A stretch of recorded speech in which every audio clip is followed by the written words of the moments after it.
બાળકો, આજે આપણો જે પાઠ છે એનું નામ છે સાથે જમીએ. તો બાળકો, સાથે જમીએ એટલે તમને ખબર જ હશે કે આપણે ઘરમાં જ્યારે આખો પરિવાર સાથે રહેતા હોય છે તો સવારે બધા નોકરી માટે જાય તો કોઈ સાથે જમતા હોતા નથી, પણ સાંજે એવો સમય છે સાંજનો કે આપણે બધા સાથે એક સાથે બેસીને જમીએ છીએ. તો એ જ રીતે આ પાઠની અંદર સાથે જમીએ પાઠમાં શાળાની તેમજ શાળા સિવાય કોઈ સમૂહમાં તેમજ કોઈ જગ્યાએ આપણે ફરવા ગયા હોય ત્યાં કે કોઈ બીજી અન્ય જગ્યાએ તો કોઈ ગ્રુપમાં જે બધા સાથે જમે છે તે રીતે આ પાઠમાં વાત કરવામાં આવી છે. તો આપણે સાથે ક્યારે ક્યારે જમીએ છીએ, ક્યારે તમે એવું વિચાર્યું છે? તો હા બાળકો, સાથે જમીએ એટલે કે આપણે કોઈનો બર્થડે હોય, પ્રવાસે ગયા હોય, કોઈ એવા લગ્ન પ્રસંગમાં ગયા હોય, કોઈ એવા બીજા અન્ય પ્રસંગમાં ગયા હોય તો આપણે બધા સાથે મળીને જમીએ છીએ. સાથે જમવાની સાથે સાથે આપણા પરિવારના સભ્યો સિવાય બીજા બહારના ઘણા બધા સભ્યો હોય છે જેને આપણે ઓળખીએ છીએ, ઓળખતા હોઈએ છીએ. તેમાં આપણા મિત્રો હોય છે, સગાવાલા હોય છે અને આપણો પરિવાર પણ હોય છે. અને આવા પ્રસંગોમાં આપણે બધા સાથે મળીએ છીએ અને સાથે જમીએ છીએ. તો બાળકો, જ્યારે આપણે બધા સાથે જમીએ છીએ ત્યારે આપણને કેવું લાગે છે? મજા આવે છે. કેમ કે ઘરે આપણે જોઈએ તો ઘરે એકલા હોઈએ તો જલ્દી આપણને ભૂખ પણ ના લાગે કે આપણે એકલા ખાઈ પણ નથી શકતા. પણ કોઈ એવા પ્રસંગમાં કે કોઈ એવી જગ્યાએ આપણે જઈએ છીએ અને જ્યારે બધા સાથે મળીએ છીએ ત્યારે સાથે જમીએ છીએ તો બહુ જ મજા આવે છે. તો આપણા આ પાઠની અંદર પણ એ રીતે જ વાત કરવામાં આવી છે કે સાથે જમીએ. પાઠ 19 આપણો સાથે જમીએ. વર્ગમાં આ પાઠની અંદર બાળકો જે છે તે લોકો વર્ગની અંદર વાતચીત કરે છે કે એની જે ફ્રેન્ડ છે એ વર્ગમાં કોઈના લગ્ન પ્રસંગમાં જાય છે અને એના કાકાના લગ્નમાં જાય છે અને વાત કરે છે કે કાલે તો હું લગ્નમાં ગઈ હતી અને ત્યાં ગાડી અમે બધા સાથે જમ્યા હતા. તો ત્યાં અમને બધાને સાથે જમવાની ખૂબ જ મજા આવી હતી. તો એ જે છે મીના એ ક્લાસમાં જઈને વાત કરે છે અને ક્લાસના જે બીજા બાળકો હોય છે તેને કહે છે કે આપણે પણ સાથે જમીએ તેવો કોઈ પ્રોગ્રામ કરીએ તો બધા રાજી થઈ જાય છે કે વાત સાચી છે, સાથે જમીએ તો ખૂબ જ મજા આવશે. તો મીના જે છે તે આરતી, રેહાના, ડેવિડ અને એના બધા મિત્રોને વાત કરે છે કે ભાઈ આપણે સાથે જમવાનો કોઈ એવો પ્રોગ્રામ કરીએ. તે લોકો વિચારે છે કે આપણે શું કરીએ તો સાથે જમીએ. જ્યારે ક્લાસમાં જાય છે ત્યારે તેના હાથમાં મહેંદી જોઈને તેની ફ્રેન્ડ આરતી બોલે છે કે મીના તે મહેંદી કેમ મૂકી છે? ત્યારે તે કહે છે કે મારા કાકાના લગ્ન હતા તો કે મને ત્યાં ગાડી ખૂબ જ મજા આવી ગઈ. તો કે અમે ત્યાં ગાડી જ્યારે સાથે બધા હતા તો સાથે જમવાની, સાથે રમવાની, સાથે ફરવાની ખૂબ મજા આવી ગઈ. આપણે પણ કોઈ એવો પ્રોગ્રામ બનાવીએ અને બધા એક સાથે રહીએ. તો એ લોકો એના ફ્રેન્ડને વાત કરીને પછી શાળામાં સાથે જમવા માટેના પ્રોગ્રામની તૈયારી કરે છે. તો સૌએ વર્ગમાં ઉજાણી કરવાનું નક્કી કરી દીધું. બધા અંદરો અંદર ચર્ચા કરવા લાગ્યા કે આપણે શાળામાં શું શું લઈને આવીશું, કોણ શું લાવશે, કોણ કઈ વસ્તુ લાવશે. એ રીતે બધા ચર્ચા કરીને અલગ અલગ વસ્તુ બધાને ફાળી દીધી અને તે લોકોએ શાળામાં અલગ અલગ વસ્તુ લઈને આવવાનું નક્કી કર્યું અને આ રીતે તેઓ સાથે જમવાનો પ્રોગ્રામ બનાવ્યો. તેઓ જાત જાતનું ખાવાનું લાવ્યા, બધા સાથે રમ્યા, ગીતો ગાયા અને નાચ્યા. ત્યારબાદ ઉત્તરાયણની ઉજવણી. પિંકી વહેલી સવારે ઉઠી તેના મિત્રો સેજલ, આયુષ, તનવીર, ફાતિમા અને ઇકબાલને પોતાના ઘરે બોલાવવા માટે આગ્રહ કર્યો. તે કહે છે કે આજે ઉત્તરાયણ છે, તમે બધા મારી સાથે આવો. તો બાળકો, ઉત્તરાયણનો જે તહેવાર છે તે બધા જ ધર્મના લોકો ઉજવે છે, તે આપણને જાણવા મળે છે. કારણ કે આ પાઠની અંદર જે નામ આપ્યા છે તમે જુઓ કે સેજલ, આયુષ, તન્વીર, ફાતિમા, ઇકબાલ, તો આમાં જે નામ આપેલા છે તે મુસ્લિમ નામ પણ છે અને હિન્દુ નામ પણ છે. તો આપણે કહી શકીએ કે ભાઈ આ ધર્મને લગતો તહેવાર નથી, કે કોઈ ધર્મના લોકો, કોઈ એક જ ધર્મના લોકો આ તહેવાર ઉજવે તેવું નથી. ઉત્તરાયણ એક એવો તહેવાર છે જે સર્વ ધર્મ કે બધા જ લોકો તેને ઉજવે છે. માટે તેના બધા મિત્રોને ઘરે બોલાવવા માટે આમંત્રણ આપે છે અને ત્યાં ગાડી તે ઉત્તરાયણનો તહેવાર ઉજવે છે. બાળકો, ખબર જ છે આપણે પણ 14 જાન્યુઆરીએ જે ઉત્તરાયણનો તહેવાર ઉજવ્યો, તો તમે બધાએ શું કર્યું હશે? યાદ કરો તો ઉત્તરાયણના દિવસે બધા અલગ અલગ ખાવાનું લાવે છે, ખાવાનું બનાવે છે. તેમાં ઉત્તરાયણના દિવસે તલની ચીક્કી, સિંગની ચીક્કી, લાડુ, ઊંધિયું, જલેબી, બોર, જામફળ, ગાજર જેવા ફળ પણ ખાવામાં આવે છે. તો ફાતિમા, ઇકબાલ અને આયુષ, સેજલ જે બધા ભેગા થાય છે તેમાં બધાના માતા પિતા અલગ અલગ જમવાનું બનાવીને રાખે છે અને તેઓ જ્યારે પતંગ ચગાવવા માટે પોતાના ધાબા ઉપર બધાને લઈને આવે છે ત્યારે આ ખાવાની પીણી સાથે પોતે પોતાનો ઉત્તરાયણનો તહેવાર ઉજવે છે. ઉત્તરાયણ ઉજવવા માટે તેઓએ ઘણી બધી તૈયારી કરી હતી અને તેઓને ખૂબ જ મજા આવી. આ સિવાય સેજલ તેના ઘરેથી મમરાના ગળ્યા લાડુ લાવી, તન્વીર પોતાની વાડીએથી બોર લાવ્યો, આયુષની મમ્મીએ તાજા બોર આપ્યા, રસોડામાં પિંકીની મમ્મીએ સરસ ઊંધિયું બનાવ્યું હતું અને ઊંધિયા બનાવવાની તૈયારી પણ કરી દીધી હતી. ઊંધિયું બનાવવા માટે તેમને શું શું જોઈતું હતું? તો ઊંધિયું બનાવવા માટે ગવાર, વાલોળ, રીંગણ, બટાટા, ટામેટા પણ જોઈએ. કેપ્સિકમ એટલે પેલા જે શિમલા મિર્ચ આવે છે, જે એકદમ મોટા અને ગોળ આવે છે તેને શિમલા મિર્ચ કહેવાય છે, તેની પણ જરૂર પડે છે. લીલા ધાણા, આદુ જેવા મસાલા પણ જોઈએ. શક્કરિયા અને સુગર વગર તો ઊંધિયાની મજા જ આવે નહીં. અને તેની મમ્મીએ મેથીની ભાજીના વડા પણ તેમાં ઉમેર્યા. ઇકબાલ તો આટલું બધું જોઈ અચરજ પામી ગયો. દાદીમાં ગરમા ગરમ જલેબી ઉતારતા હતા. સૌએ ખાવાનું શરૂ કર્યું. સૌ હવે પતંગ ચગાવવા અગાશીએ ગયા. કોઈએ પતંગ ચગાવ્યો તો કોઈએ ફિરકી પકડી. એ કાપ્યો, એ ગયો, એવી બૂમો પાડતા પાડતા તેઓએ ઉત્તરાયણના તહેવારની ઉજવણી કરી. જેમ આપણે પણ ઉત્તરાયણનો તહેવાર ગયો છે, જે 14 જાન્યુઆરીએ ગયો, તેમાં આપણે પણ ખૂબ મજા કરી અને પતંગો ચગાવ્યા, ગીતો ગાયા, નાચ્યા, કૂદ્યા અને સારું સારું જમવાનું પણ જમ્યા. સાથે સાથે ઊંધિયું અને જલેબી તો ખાધી જ, કારણ કે એના વગર તો ઉત્તરાયણનો તહેવાર કહેવાય જ નહીં. ત્યારબાદ વર્ગમાં ઉજાણી કરી, ઉત્તરાયણની ઉજવણી કરી. હવે આ પાઠમાં નવું છે જે મધ્યાહન ભોજન. મધ્યાહન ભોજન એ એવી સુવિધા છે જે સરકારી શાળાઓમાં આપવામાં આવે છે. તેમજ નાના બાળકોની જે શાળા હોય છે, કે બાલ મંદિર હોય છે, બાળ વિહાર હોય છે, એ રીતે જે જુનિયર સિનિયરના ક્લાસોની ચલાવે છે એ મધ્યાહન ભોજન, એમાં બાળકોને બપોરનું જે ભોજન આપવામાં આવે છે તેને મધ્યાહન ભોજન કહેવામાં આવે છે. મધ્યાહન ભોજનની જે સુવિધા સરકારે આપી છે તેમાં તાજું તેમજ શુદ્ધ જમવાનું બાળકો સુધી પહોંચે તે સરકારનો ખૂબ જ મોટો પ્લાન છે અને તે પ્રમાણે ઘણી શાળાઓમાં કાર્ય પણ ચાલુ જ છે અને થાય પણ છે.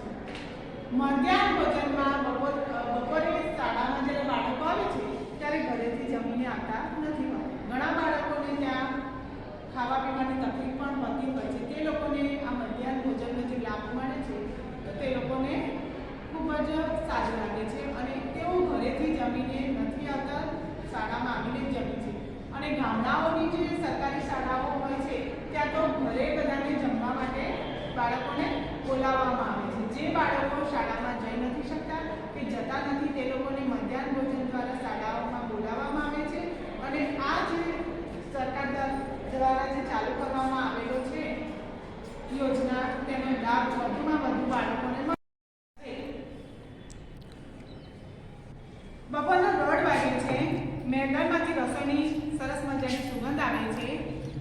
પેટમાં ગુરુ ગુરુ અવાજ પણ આવે છે. ભૂખને કારણે ભણવામાં પણ ધ્યાન નથી. ટન ટન ટન ઘંટ વાગ્યો. બધા બાળકો હાથ ધોવા માટે દોડ્યા. હાથ ધોયા પછી એક લાઈનમાં હરોળમાં બધા બેસી ગયા. શાળામાંથી જ દરેકને થાળી આપવામાં આવે છે. જમતા પહેલા અમે બધાએ સાથે ગાયું. આ જે બાળકો છે શાળામાંથી મધ્યાહન ભોજન આપવામાં આવે છે ત્યારે તેઓને થાળી જે છે જમવા માટેની તે પણ શાળામાંથી આપવામાં આવે છે અને જમતા પહેલા તે લોકોને હાથ ધોવા માટે મોકલવામાં આવે છે. જમતા તેઓ જ્યારે જમવા બેસે છે ત્યારે એક લાઈનમાં બેસી જાય છે અને જમતા તેઓ પ્રાર્થના પણ કરે છે કે સાથે રમીએ, સાથે જમીએ, સાથે કરીએ સારા કામ, કાયમ રહેજો આપણી સાથે, ગટગટ વસતા શ્રી ભગવાન. આ જે બાળકો છે એ જ્યારે ભોજન કરવા સાથે બેસે છે ત્યારે તેઓની એક પ્રાર્થના પણ છે. તેઓ સાથે મળીને બધા ગાય છે અને સાથે બેસીને બધા જમે છે. આજે જમવામાં ચણા ચાટ, થેપલા અને સૂકી ભાજી છે. ગઈકાલે અમે સુખડી અને વેજીટેબલ ખીચડી જમ્યા હતા. શાળાના રસોડાની બહાર રોજના રોજ જે ભોજન મળવાનું છે તેની યાદી પણ મૂકવામાં આવેલી છે જેથી તે લોકો વાર પ્રમાણે પોતાનું ભોજન જોઈ શકે છે. ધારો કે સોમવાર છે તો સોમવારે તે લોકોને અલગ ભોજન આપવામાં આવે છે. મંગળવાર છે મંગળવારે અલગ આપવામાં આવે છે. બુધવાર છે, શુક્રવાર છે, એ રીતે વાર પ્રમાણે બધાને અલગ અલગ આપવામાં આવે છે જમવાનું. બુધવારે તે લોકોને વેજીટેબલ પુલાવ અને મિક્સ દાળ આપવામાં આવે છે. જ્યારે શુક્રવાર હોય છે ત્યારે દાળ ભાત અને મુઠિયા જમવામાં આપવામાં આવે છે. મધ્યાહન ભોજનનું જે મેનુ છે તે પ્રમાણે બાળકોને સૂચના આપવામાં આવે છે કે તમે જો તમારી શાળામાં જો કોઈ આ રીતે સેવા આપવામાં આવતી હોય અને તમારે તમારી શાળાનું જો મેનુ બનાવવાનું હોય તો તમે એ મેનુ કેવી રીતે બનાવશો? તમે બાળક પ્રમાણે કઈ શાકભાજી છે, કઈ વાનગી છે જે તમને ભાવતી હોય તે તમે તમારી રીતે ગોઠવી શકો છો અને તમારું પણ મેનુ આ રીતે બનાવી શકો છો. મધ્યાહન ભોજન સમયની બીજી એક રસપ્રદ વાત છે, દરરોજ હરોળમાં અમે અમારી જગ્યા બદલીએ અને એક નવા બાળક સાથે બેસીએ છીએ. જે બાળકો આ લોકો હરોળમાં બેસે છે તો બધા એક જ જગ્યા ઉપર દરરોજ બેસતા નથી. રોજ પોતાની જગ્યા બદલતા રહે છે જેથી તે લોકોને રોજ અલગ અલગ બાળકો સાથે બેસવાનો મોકો મળે. દરરોજ એક બાળક સાથે બેસીને તેઓ જમતા નથી. હું નવા બાળકોને મળું છું અને નવા મિત્રો બનાવું છું. અમારા શિક્ષક કાળજી રાખે છે કે બધાને તાજું અને ગરમ ભોજન મળે. વાલીઓ પણ તિથિ ભોજન આપી તેમાં મદદ કરે છે. હવે બધી વસ્તુઓ સારી છે. અમે તાજું ગરમ અને પકેલું ભોજન સાથે જમીએ છીએ. બધા બાળકો ભોજન પૂરું કરે અને તેનો બગાડ ન થાય તેની પણ કાળજી અમે રાખીએ છીએ. આ બાળકો જે મધ્યાહન ભોજન કરે છે તે લોકો પોતાના ભોજનની સાથે સાથે બીજી ઘણી બધી કાળજીઓ ધ્યાનમાં રાખે છે. અનાજનો બગાડ ના થાય, વધુમાં વધુ બધાને ખોરાક પહોંચતો થાય, પોતાને બધાને પહોંચી પડે તે રીતેનો ખોરાક આપવામાં આવે છે. તેમજ કોઈ જાતનો બગાડ કરવામાં ના આવે, તેમજ બધા બાળકો સાથે બેસવાનો મોકો મળે. એકને એક બાળક સાથે બેસતા નથી તેનું પણ તેઓ ધ્યાન રાખે છે. એક જ લાઈનમાં બેસવાનું. થાળી પણ પોતાની શાળામાંથી જ આપવામાં આવે છે અને શાળાનું જે મધ્યાહન ભોજન મળે છે તેનો તે લોકોને ખૂબ જ આનંદ છે.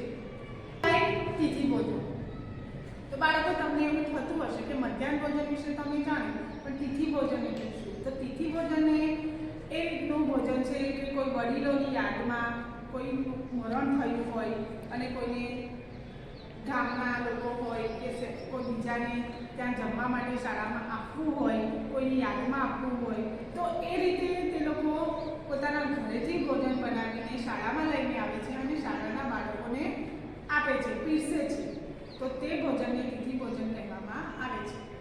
આપણી શાળામાં પણ ઘણીવાર એવું હોય છે કે કોઈને કોઈ તિથિ આવતી હોય અને કોઈને આપવું હોય છે તો તેઓ શાળામાં ક્લાસમાં આવીને આપણને ફ્રૂટ પેકેટ આપે છે. જેમ કે પાર્લેની બિસ્કિટ હોય, કોઈ ફ્રૂટ્સ હોય ઘણા લોકો પેન્સિલ વસ્તુઓની પણ દાન કરતા હોય છે. તેઓ વસ્તુઓમાં પેન્સિલો આપતા હોય છે, નોટો પણ આપતા હોય છે. આ રીતે પોતાની તિથિ પ્રમાણે તેઓ બાળકોને કોઈને કોઈ વસ્તુ આપે છે.